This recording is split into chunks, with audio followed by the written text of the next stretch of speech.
So good morning guys. तो चलिए start करते हैं आज के यानी कि 10 अगस्त के इंपॉर्टेंट करंट अफेयर्स को। तो आज का सबसे इंपॉर्टेंट प्रश्न ये रहा आपके सामने कि अभी हाल ही में भारतीय रेलवे ने एशिया की सबसे लंबी मालगाड़ी का सफल परीक्षण अभी किया है और इसका नाम क्या रखा है। तो सही उत्तर होगा रुद्रस्त्र। तो अभी इंडियन रेलवे ने एशिया की सबसे लंबी मालगाड़ी जिसका नाम रुद्रस्त्र है इसका अभी सफल परीक्षण किया और इस मालगाड़ी की लंबाई है 4.5 किलोमीटर। और इसका ट्रायल ये कहाँ पर किया गया? उत्तर प्रदेश के चंदौली में गंज ख्वाजा रेलवे स्टेशन और झारखंड के गढ़वा के बीच में किया गया, जहां पर इसने 40.5 किलोमीटर प्रति घंटे की एवरेज स्पीड से 5 घंटे 10 मिनट में 209 किलोमीटर की दूरी तय की। इस मालगाड़ी में टोटल वैगन की संख्या की बात करेंगे तो 345 थे। इसमें टोटल 7 इंजनों का इस्तेमाल हुआ है, 2 आगे 2 पीछे, और हर 59 बोगी के बाद एक इंजन लगा हुआ था। इसकी भार क्षमता की बात करें 72 टन पर वैगन भार क्षमता रही। तो इस सफल परीक्षण से पूर्वी मध्य रेलवे के पंडित दीनदयाल उपाध्याय मंडल से धनबाद मंडल तक नियमित माल ढुलाई की जाएगी। इससे माल की लदान में तेजी आएगी, माल की डिलीवरी में तेजी आएगी और रेलवे लॉजिस्टिक में सुधार होगा। अच्छा, इसी तरह से एक पॉइंट में आपको याद दिलाऊं, सुपर वासुकी नाम आपने सुना होगा। इससे पहले इंडियन रेलवे ने अपनी सबसे लंबी मालगाड़ी का ट्रायल किया था, ये 1-2 साल पहले की बात है। उसका नाम सुपर वासुकी था और उसकी लंबाई 3.5 किलोमीटर थी। लेकिन जो आज हमने पढ़ा है रुद्रस्त्र, इसकी लंबाई 4.5 किलोमीटर है, ये याद रखना आप। बाकी यहाँ पे रेलवे से ही संबंधित कुछ करंट अफेयर्स के प्रश्न मैं आपको रिवाइज कराता हूँ। रेल मंत्री आप सब जानते हो अश्विनी वैष्णव हैं। राष्ट्रीय रेलवे नेटवर्क से जुड़ने वाली अभी चौथी पूर्वोत्तर राजधानी कौन सी बनी थी? आइजोल, जो कि मिजोरम की कैपिटल है। और इस तरह से ये पूर्वोत्तर का चौथा राज्य बना जिसकी कैपिटल रेलवे नेटवर्क से जुड़ गई। 100% रेल मार्ग को विद्युतीकृत इलेक्ट्रीफाइड करने वाला भी 24वां राज्य बना गुजरात। भारतीय रेलवे का इलेक्ट्रिफिकेशन का विद्युतीकरण का लक्ष्य ये 2025-26 का है और भारतीय रेलवे के शुद्ध शून्य कार्बन उत्सर्जन का लक्ष्य 2030 है, जो लक्ष्य भारत का 2070 है। भारत का पहला 9000 हॉर्स पावर लोकोमोटिव इंजन ये कहाँ पे बन रहा है? गुजरात के दाहोद में। कोंकण रेलवे का मुख्यालय नवी मुंबई में है। और भारत की पहली विस्टाडोम जंगल सफारी ट्रेन सेवा ये कहां पर शुरू हुई? उत्तर प्रदेश में कतर्निया घाट वाइल्ड लाइफ सेंचुरी और दुधवा टाइगर रिजर्व के बीच चलेगी। अमृत भारत स्टेशन योजना ये फरवरी 2023 में शुरू हुई थी, जिसका लक्ष्य है देश भर में 1309 स्टेशनों का पुनर्विकास करना यानी कि आधुनिकीकरण करना। और अभी मोदी जी ने वीडियो कॉन्फ्रेंसिंग के माध्यम से राजस्थान के बीकानेर से 103 अमृत भारत रेलवे स्टेशनों का उद्घाटन किया था, तो इसलिए ये योजना न्यूज़ में थी। बाकी रिकॉर्ड समय में दुनिया का पहला 3D प्रिंटेड ट्रेन स्टेशन बनाया जापान ने। मारुति सुजुकी ने भारत की सबसे बड़ी इन प्लांट रेलवे साइडिंग कहाँ पर खोली? मानेसर हरियाणा में जो उसका प्लांट है वहाँ पे। और मडोरा डीजल लोकोमोटिव प्लांट ये बिहार के सारण जिले में आपको मिलेगा। न्यूज़ में था क्योंकि पहली बार यहाँ पे बने इंजन विदेश में निर्यात होंगे। किस देश में? गिनी देश में। और गोमती नगर रेलवे स्टेशन ये आपको मिलेगा उत्तर प्रदेश में। ये राज्य का पहला निजी रेलवे स्टेशन बन गया है, तो ये भी ध्यान रखना। लेकिन ये प्रश्न भी बन चुका है आपके एग्जाम में कि भारत का पहला रेलवे स्टेशन जिसे प्राइवेटाइज किया गया था, तो ये हबीबगंज रेलवे स्टेशन है जो आपको मध्य प्रदेश में मिलेगा, जिसे अब रानी कमलापति रेलवे स्टेशन के नाम से जानते हैं। ठीक है, तो ये रेलवे से संबंधित सारे करंट अफेयर्स के प्रश्न मैंने आपको अभी रिवाइज करवाए। अब एक होमवर्क प्रश्न आपको दे रहा हूँ, आप मुझे बताओ कि सबसे लंबा रेलवे प्लेटफॉर्म ये कौन सा है और कहाँ पर है? इसकी लंबाई भी बता देना। बाकी हम अगले प्रश्न की ओर बढ़ते हैं। फिर अगले में पूछ रहे हैं अभी हाल ही में शाइन पहल किसने शुरू की है? तो आंसर होगा ICMR यानी कि Indian council of medical research ने। तो इसी ने अभी शाइन नाम से एक इनिशिएटिव शुरू किया, एक पहल शुरू की है। शाइन का भी मतलब है science and health innovation for next gen explorers. तो इस पहल का उद्देश्य क्या है? 9वीं से 12वीं कक्षा के स्टूडेंट्स को बायोमेडिकल के बारे में बताना, ताकि स्टूडेंट्स इस फील्ड को चुनकर के इसमें रिसर्च करें। तो इसमें 9वीं से 12वीं कक्षा के स्टूडेंट्स के लिए कई सारी एक्टिविटीज़ कराई जाएंगी। इन एक्टिविटीज़ में उन्हें साइंस, हेल्थ और बायोमेडिकल रिसर्च के बारे में बताया जाएगा। उन्हें ICMR के लेबोरेटरीज़ में विजिट कराया जाएगा, वैज्ञानिकों से मिलाया जाएगा। इससे बच्चों को बायोमेडिकल फील्ड के बारे में जानने को मिलेगा। बच्चे समझेंगे कि कैसे ये फील्ड लोगों की जान बचाती है, किस तरह से इम्पोर्टेंट है। तो बच्चे इसमें इंटरेस्ट लेंगे, इस फील्ड में जाएंगे। यही इसका मुख्य उद्देश्य है। पहले ICMR की बात करते Indian council of medical research की। तो ये मेडिकल रिसर्च के लिए भारत की सबसे बड़ी बॉडी है और इसे पहले इंडियन रिसर्च फंड एसोसिएशन के नाम से जाना जाता था। फॉर्मेशन इसका 1911 में हुआ था। नई दिल्ली में मुख्यालय है। डायरेक्टर जनरल ने राजीव बहल। एक प्रश्न याद रखना, भारत की जो पहली स्वदेशी मलेरिया वैक्सीन है जिसे ICMR के द्वारा विकसित किया जा रहा है उसका नाम क्या है? एडफेल्सिवैक्स। ये करंट अफेयर्स का प्रश्न है अभी का, ध्यान रखना। बाकी जिस तरह से यहाँ पे हमने एक इनिशिएटिव की बात करी कि शाइन इनिशिएटिव, ये किसने शुरू किया? ICMR। कुछ और इनिशिएटिव्स हैं, कुछ और पोर्टल्स, वेबसाइट्स जो अभी न्यूज़ में रही हैं, वो सारी मैं आपको रिवाइज कराता हूँ जो इंपॉर्टेंट है, लेटेस्ट। ध्यान से सुनना। एक आपको याद होगा, वेस्ट पिकर एनुमरेशन एप्लीकेशन को लॉन्च किया था सामाजिक न्याय एवं अधिकारिता मंत्रालय ने, जिसके मंत्री कौन है? Virendra Kumar. Single use plastic चालान मोबाइल ऐप को हिमाचल प्रदेश ने लॉन्च किया। ड्रम एप्लीकेशन को IIT खड़गपुर ने लॉन्च किया था। और किसानों की सहायता के लिए महाविस्तार AI ऐप और डिजिटल शेट्टीशाला ऐप को लॉन्च किया महाराष्ट्र ने। भारत का पहला ऐसा राज्य कौन सा बना जिसने सभी शहरी स्थानीय निकायों को एक ही पोर्टल से जोड़ दिया? मध्य प्रदेश। और किस पोर्टल से? ई नगर पालिका 2.0 पोर्टल के माध्यम से। Gender budgeting knowledge hub portal, इसको महिला एवं बाल विकास मंत्रालय ने लॉन्च किया। प्रतिभा सेतु पोर्टल को UPSC ने। और GOI government of India states mobile app को राष्ट्रीय नमूना सर्वेक्षण कार्यालय ने लॉन्च किया, यानी कि नेशनल सैंपल सर्वे ऑफिस ने। बाढ़ पूर्वानुमान प्रणाली सी फ्लड वेब पोर्टल को लॉन्च किया, CDEC ने। सामूहिक प्रतिवेदन मंच नाम से प्लेटफॉर्म है, इसको लॉन्च किया सेबी ने। अपना घर नामक राष्ट्रव्यापी पहल को पेट्रोलियम मंत्रालय ने लॉन्च किया। ठीक है, तो ये कुछ मंत्रालय वेबसाइट पोर्टल्स वगैरह न्यूज़ में थे, ध्यान में रखना। अगला प्रश्न देखते हैं। फिर अगले में पूछ रहे हैं, हाल ही में भारत का पहला iSTEM उत्प्रेरक केंद्र ये कहाँ पर शुरू हुआ? तो आंसर होगा NIT कलिकट में। तो ये देश का पहला iSTEM कैटलिस्ट सेंटर यानी कि iSTEM उत्प्रेरक केंद्र यह भी स्थापित हुआ है NIT कलिकट में। और ये NIT Calicut national institute of technology Calicut कहाँ पर है? केरल में है। और यहीं पे स्थापित किया गया देश का पहला iSTEM उत्प्रेरक केंद्र। पहले iSTEM की हम बात कर रहे हैं, उससे आपको ये पूरी चीज समझ में आ जाएगी। iSTEM का मतलब देखो, पहले Indian science technology and engineering facilities map. तो एक राष्ट्रीय पोर्टल, नेशनल पोर्टल है जिसका उद्देश्य है विभिन्न संस्थानों में मौजूद वैज्ञानिक उपकरणों और सुविधाओं को एक ही स्थान पर सूचीबद्ध करना, ताकि शोधकर्ता जो भी रिसर्चर्स हैं वो आसानी से अपनी आवश्यकताओं के अनुसार उन्हें ढूंढ सके, उनका उपयोग कर सके। और iSTEM उत्प्रेरक केंद्र क्या है? तो इसे विशेष रूप से क्षेत्रीय अनुसंधान और नवाचार को बढ़ावा देने के लिए डिजाइन किया गया है। उत्प्रेरक का मतलब क्या होता है? कैटलिस्ट का मतलब आपने पढ़ा होगा, ये क्या करता है? कोई भी होने वाली जो प्रोसेस है, जो क्रिया है, उसकी स्पीड को बढ़ा देता है। कैटलिस्ट का यही मतलब हो गया। तो उसी तरह से इस केंद्र का काम होगा क्षेत्रीय अनुसंधान और नवाचार को बढ़ावा देना। और इस तरह से ये देश का पहला है। तो ध्यान रखना, प्रश्न इंपॉर्टेंट रहेगा। कहां पर स्थापित हुआ ये याद रखना, NIT कैलिकट में जो केरल में है। iSTEM की बात कर लें, इसकी शुरुआत जनवरी 2020 में बंगलुरु में आयोजित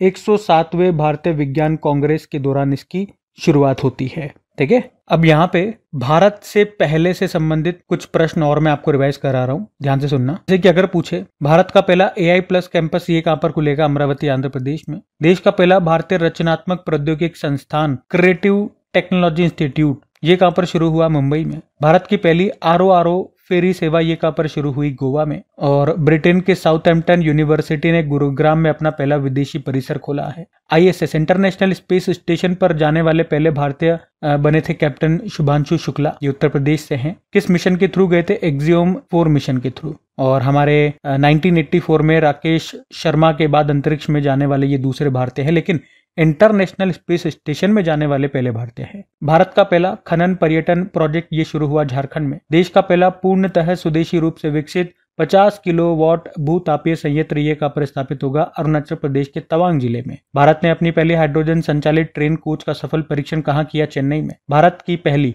AI पावर्ड आंगनबाड़ी ये कहाँ पर शुरू हुई? वदमना विलेज, नागपुर महाराष्ट्र में। भारत का पहला हिंदी माध्यम में MBBS कॉलेज मध्य प्रदेश में खोला जाएगा। मध्य प्रदेश में भी कहाँ? जबलपुर में। और उत्तर प्रदेश के उन्नाव में भारत की पहली प्राइवेट AI यूनिवर्सिटी बनेगी। कौन बनाएगा? चंडीगढ़ यूनिवर्सिटी। भारत का पहला मेक इन इंडिया 1 मेगावाट का ग्रीन हाइड्रोजन प्लांट ये कहाँ पर शुरू हुआ? गुजरात के कांडला में, जो दीनदयाल पोर्ट है वहां पे। और फेसलेस जीएसटी अधिनिर्णय यानी कि जीएसटी एडजुडिकेशन न्यायिक निर्णय इसको आप बोलेंगे। इसके लिए पायलट परियोजना लागू करने वाला पहला राज्य बन गया केरल। भारत की पहली फीफा टैलेंट अकेडमी ये कहां पर शुरू हुई? हैदराबाद में, हैदराबाद के गाचीबोवली स्टेडियम में। और खाद्य एवं शांति के लिए अभी MS स्वामीनाथन पुरस्कार के पहले प्राप्तकर्ता कौन बने? तो डॉक्टर आडेनारे, ये नाइजीरिया से हैं, याद रखना। ठीक है, तो भारत से पहले से संबंधित जो भी जिस भी तरह के प्रश्न बनते हैं वो सारे मैंने आपको रिवाइज करवाए। लगभग 14 प्रश्न हमने रिवाइज कर लिए, ध्यान में रखना। अगला प्रश्न देखते हैं। 38वें बोगोटा अंतर्राष्ट्रीय पुस्तक मेले 2026 में विशिष्ट अतिथि चुना गया, तो आंसर होगा कोलंबिया। तो अभी बोगोटा अंतर्राष्ट्रीय पुस्तक मेला 2026 ये इसका 38वां संस्करण है और इसमें विशिष्ट अतिथि देश भारत को घोषित किया गया, मतलब मुख्य अतिथि है ये, चीफ गेस्ट है भारत। इस पुस्तक मेले का आयोजन 1988 से किया जा रहा है। अच्छा, इसी तरह से कुछ और प्रश्न मैं आपको रिवाइज करवाऊंगा, उससे पहले एक बार हम कोलंबिया होकर के आते हैं।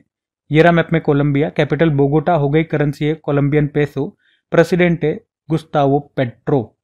और एक नोट मैं आपको डलवा दूं, ये करंट अफेयर्स का ही प्रश्न है कि 2025 में ही अभी न्यू डेवलपमेंट बैंक के 2 नए सदस्य देश बने थे, जिसमें से एक कोलंबिया है और दूसरा उज्बेकिस्तान है, ये भी जरूर याद रखना। अब जैसे भारत यहाँ पे चीफ गेस्ट बना है ना बोगोटा अंतर्राष्ट्रीय पुस्तक मेले 2026 में, उसी तरह से चीफ गेस्ट से ही संबंधित कुछ और प्रश्न मैं आपको करवा रहा हूँ, रिवाइज ध्यान से सुनना। अच्छा, लेकिन पुस्तक मेले की हमने बात करी ना, तो इससे संबंधित एक करंट अफेयर्स का प्रश्न बनता है, मुझे लगता है ये इंपॉर्टेंट रहेगा, तो एक बार आप देख लो। World book and copyright day ये 23 अप्रैल को होता है, ये तो आपको पता ही होगा। लेकिन इस बार यूनेस्को ने 2025 के लिए रियो डी जेनेरियो ब्राजील को विश्व पुस्तक राजधानी के रूप में चुना था, ये लाइन आपको याद रखनी है। उसके अलावा कोलकाता बुक फेयर 2025 जो भी हुआ था, 48 नंबर का एडिशन है, याद रखना। भारत का सबसे पुराना पुस्तक मेला है ये, इसे बोई मेला भी कहा जाता है और इसमें थीम कंट्री इस बार जर्मनी रहा था। वर्ल्ड बुक फेयर 2025 का आयोजन ये हुआ था नई दिल्ली में, इसमें फोकस कंट्री रशिया था। 2025 में मैड्रिड इंटरनेशनल बुक फेयर में भारत थीम कंट्री रहा। और इस बार जो हमने 76 नंबर का रिपब्लिक डे मनाया था, उसमें चीफ गेस्ट थे इंडोनेशिया के प्रेसिडेंट कौन? Prabowo Subianto. International film festival of India 2024 जो इसका 55वां एडिशन था, जो हुआ कहाँ पे? गोवा में, उसमें फोकस कंट्री ऑस्ट्रेलिया था। और 2025 में जो हमने 18वां प्रवासी भारतीय दिवस मनाया था, वो कहाँ पे मनाया था? एक तो ये याद रखना, भुवनेश्वर में, और चीफ गेस्ट थे त्रिनिदाद एंड टोबैगो की प्रेसिडेंट कौन? क्रिस्टिन कंगालू। ये ऊपर मैंने आपको बता दिया रिपब्लिक डे वाला। बाकी प्रधानमंत्री नरेंद्र मोदी को किस देश के राष्ट्रीय दिवस समारोह में मुख्य अतिथि के रूप में आमंत्रित किया गया था? तो आंसर होगा मॉरिशस। कब? 12 मार्च 2025 को। और इसी तरह से मालदीव भी गए थे मोदी जी। और एक ये भी याद रखो कि अभी 10वां रायसीना डायलॉग 2025 का आयोजन जो नई दिल्ली, उसका उद्घाटन मोदी जी ने किया था और इसमें चीफ गेस्ट थे न्यूजीलैंड के प्राइम मिनिस्टर क्रिस्टोफर लक्सन। इसका आयोजन अभी मार्च में हुआ था। ठीक है, तो ये सभी प्रश्न जो होता है उसी से संबंधित जो रिवीजन मैं आपको करवाता हूं, तो इस तरह के सारे प्रश्न हमने यहाँ पे रिवाइज किए, ध्यान में रखना। अगला प्रश्न देखते हैं। फिर अगले में पूछ रहे हैं, हाल ही में बार्क इंडिया का अध्यक्ष किसे नियुक्त किया गया? तो आंसर होगा गौरव बनर्जी को। तो गौरव बनर्जी ये वर्तमान में सोनी पिक्चर नेटवर्क इंडिया के MD CEO हैं और अभी उनको बार्क इंडिया का चेयरमैन बनाया गया है। यहाँ पे बार्क का मतलब हो गया है ब्रॉडकास्ट ऑडियंस रिसर्च काउंसिल, और यहाँ पे उन्होंने किनका स्थान लिया? शशि सिन्हा का स्थान लिया। बार्क इंडिया की स्थापना होती है 2010 में, मुख्यालय आपको मिलेगा मुंबई में। आप कह सकते हो ये एक संयुक्त उद्योग निकाय है जिसकी स्थापना इंडियन ब्रॉडकास्टर्स, एडवर्टाइजर्स और एडवर्टाइजिंग एंड मीडिया एजेंसी को प्रतिनिधित्व यानी कि रिप्रेजेंट करने के लिए इसकी स्थापना की गई थी। ये दुनिया का सबसे बड़ा television measurement science industry body है, यानी कि टीवी मापन विज्ञान उद्योग निकाय है। तो बार्क इंडिया के अध्यक्ष का नाम याद रखना गौरव बनर्जी है। अपॉइंटमेंट वाला प्रश्न है, कुछ और इंपॉर्टेंट नियुक्तियां अपॉइंटमेंट में आपको रिवाइज करा रहा हूं, ध्यान से सुनना। जैसे कि RPF रेलवे प्रोटेक्शन फोर्स के भी पहली महिला प्रमुख बनी थी सोनाली मिश्रा। LIC के MD CEO R दोर्रेस्वामी बने। राष्ट्रीय वित्तीय रिपोर्टिंग प्राधिकरण नेशनल फाइनेंशियल रिपोर्टिंग अथॉरिटी के अध्यक्ष बने नितिन गुप्ता। एरडाई के नए अध्यक्ष अजय सेठ बने। संसद टीवी की CEO बनी उत्पल कुमार। SSB के नए महानिदेशक सशस्त्र सीमा बल संजय सिंघल बने। विक्रम साराभाई अंतरिक्ष केंद्र के नए निदेशक डायरेक्टर बने। डॉक्टर ए राजराजन और इंटरनेशनल क्रिकेट काउंसिल के सीईओ अभी संजोग गुप्ता बने। इस पद पर आने वाले दूसरे भारतीय हैं। हिंदुस्तान यूनिलीवर लिमिटेड की पहली महिला एमडी सीईओ प्रिया नायर बनी। लद्दाख के लेफ्टिनेंट गवर्नर बने कविंदर गुप्ता और गोवा के राज्यपाल अशोक गणपति राजू और हरियाणा के राज्यपाल प्रोफेसर आशिम कुमार घोष बने। राष्ट्रीय चिकित्सा आयोग का नया अध्यक्ष बने अभिजात शेठ और क्षमता निर्माण आयोग कैपेसिटी बिल्डिंग कमीशन का अध्यक्ष बनाया गया एस राधा चौहान को। ये सभी इंपॉर्टेंट नियुक्तियां मैंने आपको रिवाइज करवाई है, ध्यान में रखना। अगला प्रश्न देखते हैं। फिर अगले में पूछ रहे कि आईआईटी दिल्ली और आईआईटी गांधीनगर ने पहले जिला बाढ़ गंभीरता सूचकांक में किसे शीर्ष स्थान दिया है? तो आंसर होगा पटना। तो यहाँ पे हम बात कर रहे हैं जिला बाढ़ गंभीरता सूचकांक, इंग्लिश में बोलोगे तो डिस्ट्रिक्ट फ्लड सॉवरिटी इंडेक्स की। पहली बार ये जारी हुआ है, तो प्रश्न इंपॉर्टेंट रहेगा। जारी किसने किया पूछेंगे तो आईआईटी दिल्ली और आईआईटी गांधीनगर ने मिलकर के जारी किया है और इसमें टॉप पर पटना जिला है। मतलब बिहार का पटना जिला बाढ़ से सबसे अधिक प्रभावित हुआ है इसके अनुसार। और ये जो डिस्ट्रिक्ट फ्लड सॉवरिटी इंडेक्स है यानी कि जिला बाढ़ गंभीरता सूचकांक, ये आप कह सकते हो कि बाढ़ की गंभीरता को मापने का एक पैमाना है। जो बाढ़ की घटनाओं की संख्या, कितनी जनसंख्या प्रभावित हुई है, जानमाल की कितनी हानि हुई है, इन सब को ध्यान में रख करके ये रैंकिंग इन्होंने तैयार की है। और इसमें पहला स्थान दिया है बिहार के पटना को, दूसरे स्थान पर रखा है पश्चिम बंगाल के मुर्शिदाबाद को, तीसरे स्थान पर रखा है महाराष्ट्र के ठाणे को। और एक और उन्होंने बताया कि बाढ़ की घटनाओं की सबसे अधिक संख्या देखी गई है तिरुवनंतपुरम जिले में। मतलब सबसे ज्यादा बाढ़ ये तिरुवनंतपुरम जिले में आई है, ये इन्होंने बताया है। ठीक है, तो कौन सा सूचकांक है, किसने जारी किया, कौन टॉप पर है, ये ध्यान रखना। और आईआईटीज ने ये जारी किया, आईआईटी न्यूज में है। तो आईआईटी से संबंधित कुछ करंट अफेयर्स के प्रश्न मैं आपको एक बार फिर से रिवाइज करा रहा हूँ, ध्यान देना। आपको याद होगा कोल इंडिया ने स्वच्छ कोयला ऊर्जा और नेट जीरो केंद्र, नाम है क्लेंजी, इसको स्थापित करने के लिए समझौता किया था आईआईटी हैदराबाद के साथ। इसरो ने अंतरिक्ष अनुप्रयोगों स्पेस एप्लीकेशंस के लिए स्वदेशी सेमीकंडक्टर चिप आइरिस को डेवलप किया आईआईटी मद्रास के साथ मिलके। और किस आईआईटी में टेक कृति 2025 का आयोजन किया गया? आईआईटी कानपुर। ये एक तरह का टेक्निकल फेस्टिवल है। आईआईएम अहमदाबाद ने अपना पहला अंतरराष्ट्रीय परिसर खोला दुबई में। भारत का पहला 3D प्रिंटेड सैन्य बंकर कहाँ पर बनाया गया? लद्दाख में, आईआईटी हैदराबाद ने बनाया। और दिल्ली सरकार ने किसके सहयोग से वायु प्रदूषण को कम करने के लिए क्लाउड सीडिंग का आयोजन किया था? मतलब आर्टिफिशियल रेन, हमने पढ़ा था इसके बारे में। आईआईटी कानपुर आंसर होगा। भारत का पहला स्वदेशी एआई मॉडल भारत जेन डेवलप किया आईआईटी बॉम्बे ने। ड्रम ऐप को आईआईटी खड़गपुर ने लॉन्च किया। और आईआईटी गुवाहाटी के शोधकर्ताओं ने मशरूम के कचरे और प्राकृतिक एंजाइम लेकेस से बनी एक नई वेस्ट वाटर ट्रीटमेंट भीमा तकनीक को डेवलप किया था। क्यूएस यूनिवर्सिटी रैंकिंग 2026 में टॉप पे अमेरिका का एमआईटी है, तो भारत में टॉप पे आईआईटी दिल्ली है जो इस पूरी लिस्ट में 123वें स्थान पे था। आईआईटी मद्रास के शोधकर्ताओं ने कृषि अपशिष्ट से पैकेजिंग सामग्री का भी निर्माण किया। और ये प्रश्न एग्जाम में पूछा गया है कि भारत का पहला स्वदेशी माइक्रो प्रोसेसर जिसका नाम है शक्ति, और इसे डेवलप किया आईआईटी मद्रास ने। और अभी एक प्रश्न हमने 2-3 दिन पहले ही पढ़ा था कि हमारे जो आर्मी चीफ है उपेंद्र द्विवेदी, इन्होंने किस आईआईटी में अग्निशोध नाम से एक रिसर्च सेल की स्थापना की थी? तो आंसर होगा आईआईटी मद्रास। ठीक है, तो ये सब आईआईटीज न्यूज में थे, ध्यान में रखना। अगला प्रश्न देखते हैं। फिर अगले में पूछ रहे कि हाल ही में भारतीय निर्यात संगठनों के महासंघ के अनुसार वित्त वर्ष 2024-25 में शीर्ष निर्यातक राज्य कौन सा रहा? तो आंसर होगा गुजरात। तो भारतीय निर्यात संगठनों का महासंघ यानी कि federation of Indian export organisation के अनुसार वित्त वर्ष 2025 में गुजरात ये भारत का शीर्ष निर्यातक राज्य रहा है। तो वित्त वर्ष 2025 में गुजरात ने 9.83 लाख करोड़ रुपए का निर्यात यानी कि एक्सपोर्ट किया है। भारत के कुल निर्यात का ये 26.6% है। और गुजरात में भी बात करेंगे तो गुजरात में भी जामनगर टॉप पर है। जामनगर से सबसे ज्यादा निर्यात हुआ है, एक्सपोर्ट हुआ है। और पहले स्थान पे गुजरात है तो दूसरे पे महाराष्ट्र है, याद रखना। गुजरात ले चलता हूं मैं आपको, लेकिन पहले हम बात कर लेते हैं इस ऑर्गेनाइजेशन की जिसने ये बताया है। मतलब भारतीय निर्यात संगठनों का जो महासंघ है federation of Indian export organisation की, तो इसकी स्थापना 1965 में की थी वाणिज्य मंत्रालय ने। और आप कह सकते हो ये भारत में निर्यात संवर्धन संगठनों का सर्वोच्च निकाय है जिसका काम है या उद्देश्य है विदेशी बाजारों में भारतीय उद्यमियों और निर्यातकों का प्रतिनिधित्व और सहायता करके भारत की वस्तुओं और सेवाओं के निर्यात को बढ़ावा देना। अब निर्यात के मामले में इसके अनुसार गुजरात टॉप पे रहा। तो गुजरात से चलता हूँ, आपको ये रहा मैप में गुजरात। कैपिटल गांधीनगर हो गई है, मुख्यमंत्री भूपेंद्र पटेल, गवर्नर आचार्य देवव्रत। यहाँ का राजकीय पक्षी है ग्रेटर फ्लेमिंगो, पशु है एशियाई शेर, वृक्ष है बरगद का, पुष्प है गेंदा। नृत्य में बात करोगे गरबा हो गया, डांडिया हो गया, वंसडा नेशनल पार्क, गिर national park, blackbuck national park, marine national park है यहाँ पे।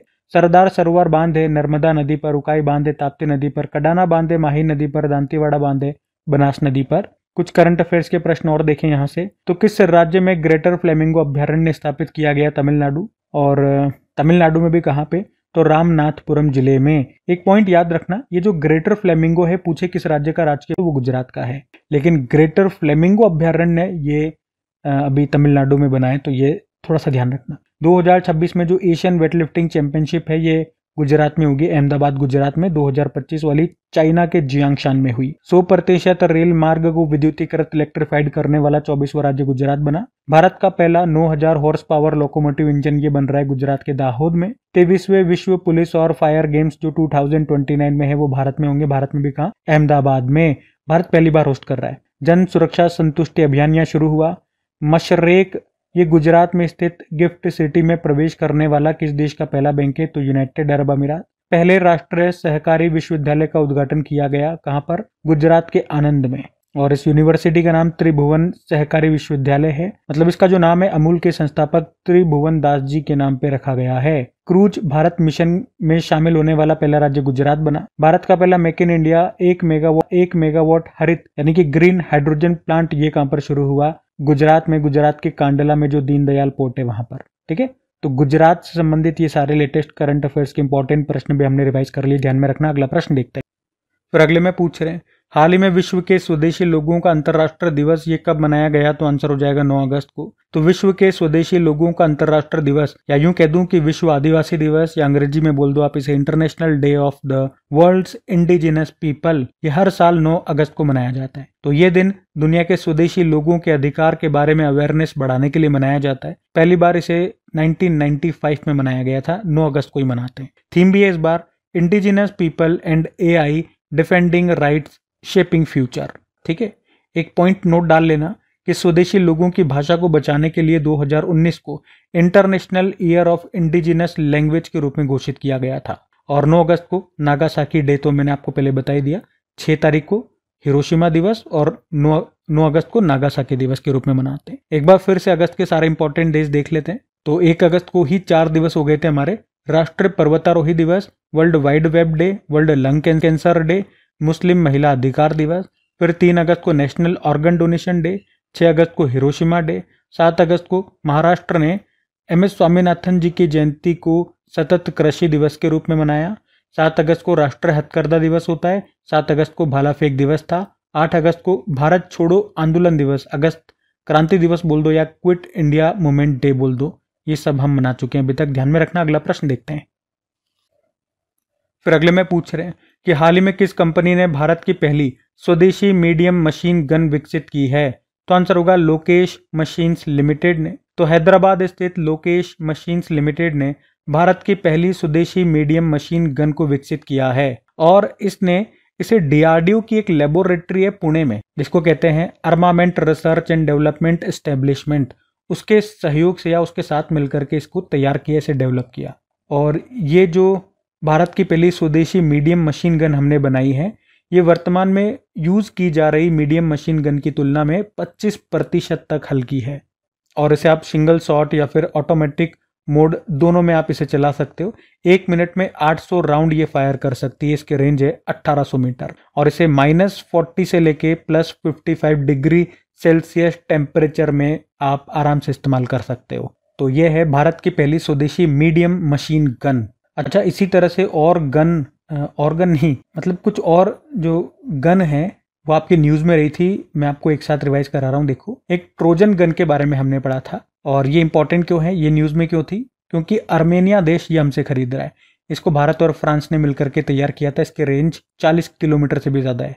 उसके अलावा आसमी सब मशीन गन, इसको हैदराबाद की लोकेश मशीन लिमिटेड, जो ये लोकेश मशीन से जो आज हमने प्रश्न में पढ़ा है ये वही है और इसी ने तैयार किया आसमी सब मशीन गन को भी। उग्रम क्या है? स्वदेशी असॉल्ट राइफल है। प्रबल क्या है? भारत की पहली लंबी दूरी की रिवॉल्वर है जिसके रेंज है 50 मीटर। अब तटीय जहाज से इलेक्ट्रोमैग्नेटिक रेल गन लॉन्च करने वाला पहला देश है जापान। और सिग 716 ये एक तरह की गन ही है, इसे हम अमेरिका से खरीद रहे हैं। AK-203 असोल्ट राइफल है, इंडिया और रशिया मिलकर के तैयार कर रहे हैं। अच्छा, राफेल लड़ाकू विमान किस देश से खरीद रहे हैं हम या खरीदा है, तो फ्रांस का है। और फ्रांस की कौन सी कंपनी, ये प्रश्न भी एग्जाम में आ चुका है, डसॉल्ट एविएशन।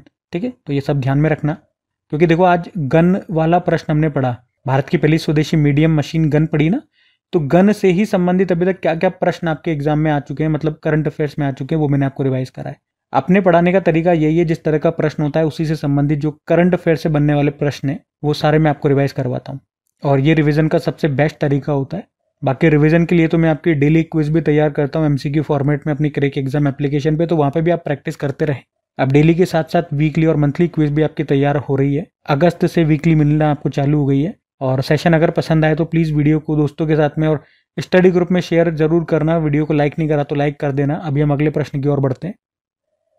फिर अगले प्रश्न में पूछ रहे हैं कि अभी हाल में विस्लाक मनियाक मेमोरियल में महिला भाला फेंक स्पर्धा में अन्नू रानी ने कौन सा पदक जीता, तो आंसर होगा गोल्ड मेडल। तो भारत की भाला फेंक खिलाड़ी हैं, जेवलिन थ्रोवर है अन्नू रानी, जिन्होंने अभी पोलैंड में अंतरराष्ट्रीय विस्लाक मनियाक मेमोरियल में महिलाओं की भाला फेंक प्रतियोगिता में गोल्ड जीता है। कितनी दूर भाला फेंक करके, 62.59 मीटर दूर भाला फेंक करके इन्होंने यहाँ पे गोल्ड जीता। तो इनका नाम याद रखना, अन्नू रानी का संबंध किससे, ऐसे प्रश्न आ जाएगा, तो आंसर होगा भाला फेंक जेवलिन थ्रोवर है। बाकी ये थी आज की हमारी करंट अफेयर्स की क्लास। कमेंट करके जरूर बताना सेशन आपको कैसा लगा। अच्छा लगा तो दोस्तों के साथ में स्टडी ग्रुप में शेयर जरूर कर देना। वीडियो को लाइक नहीं करा तो लाइक कर देना। और क्विज के बारे में मैंने आपको बता दिया, प्रैक्टिस करते रहिए, क्विज लगाते रहिए।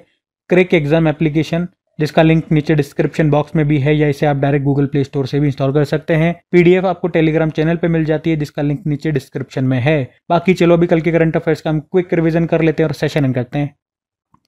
तो कल पहला प्रश्न आपसे पूछा था, अभी 25वां शंघाई कोऑपरेशन ऑर्गेनाइजेशन जो समिट हुआ वो कहां पर होगा, तो आंसर होगा चाइना में। और खाद्य एवं शांति के लिए MS स्वामीनाथन पुरस्कार के पहले प्राप्तकर्ता बने हैं डॉक्टर अरेनारे, ये नाइजीरिया से हैं। RBI से यूनिवर्सल बैंक का दर्जा पाने वाला पहला स्मॉल फाइनेंस बैंक कौन सा बन गया है, AU स्मॉल फाइनेंस बैंक। और किशोर कानून अधिनियम के तहत सांकेतिक भाषा विशेषज्ञों को न्यायिक पैनल में शामिल करने वाला पहला राज्य बन गया पंजाब। लद्दाख का पहला वनस्पति उद्यान ये कहां पर बनाया जा रहा है, श्योक गांव में। और किस IIT ने AI संचालित शिक्षण ऐप जिसका नाम है टूटोज, इसको लॉन्च किया, IIT पलक्कड़। 12वें विश्व खेलों का आयोजन ये कहां पर किया जा रहा है, तो आंसर होगा चाइना में। और भारत छोड़ो आंदोलन दिवस मनाया गया 8 अगस्त को।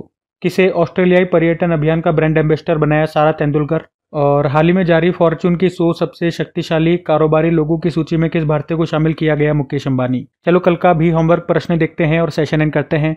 तो कल आपसे पूछा था CBDT के चेयरमैन का कार्यकाल अभी 2026 तक बढ़ा दिया गया, उनका नाम क्या है, तो सही उत्तर होगा रवि अग्रवाल। आप सभी ने प्रश्न का बिल्कुल सही उत्तर दिया। अब ये रहा आज का आपका होमवर्क प्रश्न।